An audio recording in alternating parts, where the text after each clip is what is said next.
Hello, my friends. Please listen to this true story and this reality check. I assure you, it will blow your mind. I assure you. So, Abigail finally quit her marriage after 5 years of toxicity, abuse, oppression, suspicion, embarrassment, sadness, and deep regret.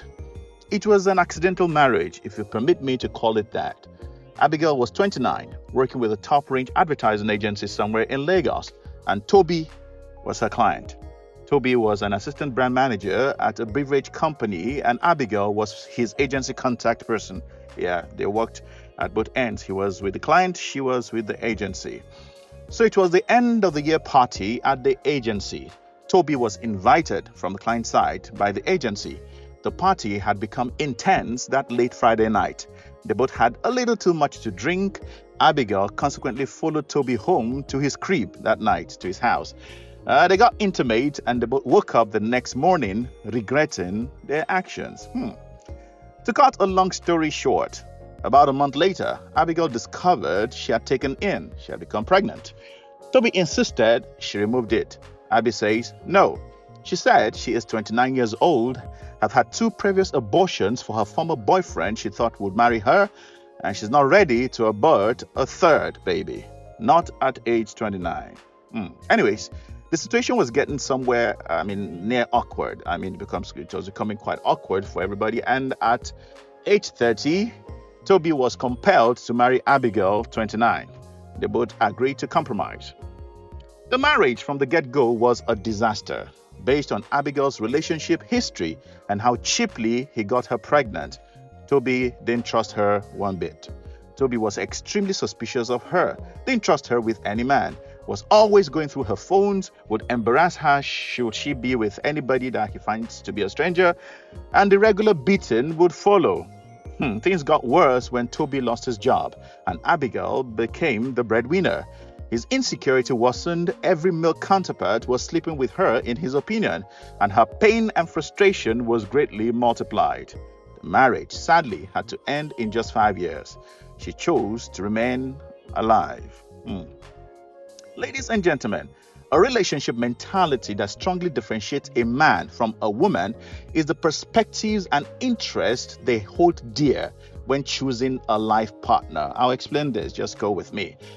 Generally speaking, the man prioritizes a woman's past and the woman prioritizes the man's future. I'll say that again. The man will prioritize the woman's past and the woman will prioritize the man's future. Men generally consider and prioritize the past of whom they intend to marry, and women generally prioritize the future of the man they intend to marry. To men generally, the value of a woman is measured by her relationship history, the number of men she's been with, her body count, perhaps babies out of wedlock, and how famous or popular or common she is within the male community. To women generally, they prioritize the future of the man as far as provision, supplies, and security is concerned. Women generally are judged by the past, and men generally are judged by the future. Many dysfunctional marriages today suffer from these internal pains and judgments the couples will rather not speak about or speak out on. So you'll see a situation where a man, for no apparent reason, is just mean to his wife, insensitive, promiscuous, and selfish because he can't really handle the past of his wife, though he thought he could when he married her. Apparently he couldn't, and he can't say it anymore. And many wives suddenly become mean, selfish, troublesome, and toxic because their husbands are failing to meet their expectations in provision, security, and resources. And the man is left confused. He doesn't know what he's doing wrong. Apparently, her female friends, her female colleagues, and perhaps her sisters seem to be having a better deal. So she is disappointed in her husband's inability to satisfy her expectations in resources, in provision, and pamper. This reality, however, she will hardly admit as well. Many failed marriages based on so-called irreconcilable differences are traceable to these inner hurts and judgments couples wouldn't admit to even themselves, much less outsiders. Listen, women don't really care about the man's history or his past. They don't care about the man's history. They don't care about the history of man, his numerous past girlfriends or his body count. These don't count as long as he has the money to take care of them and he's emotionally available. So for a woman, it's not the man's past. It doesn't matter. It's the future. Can he take care of me? Can he provide for me? Is he emotionally available? That's what matters to a woman, not the man's past. His body counts don't count. And men don't really bother about a woman's inability to earn so much and pay bills and all that, as long as her relationship before he met her remains honorable, dignifying, and respectable and responsible. He will look at her past and judge her by her past.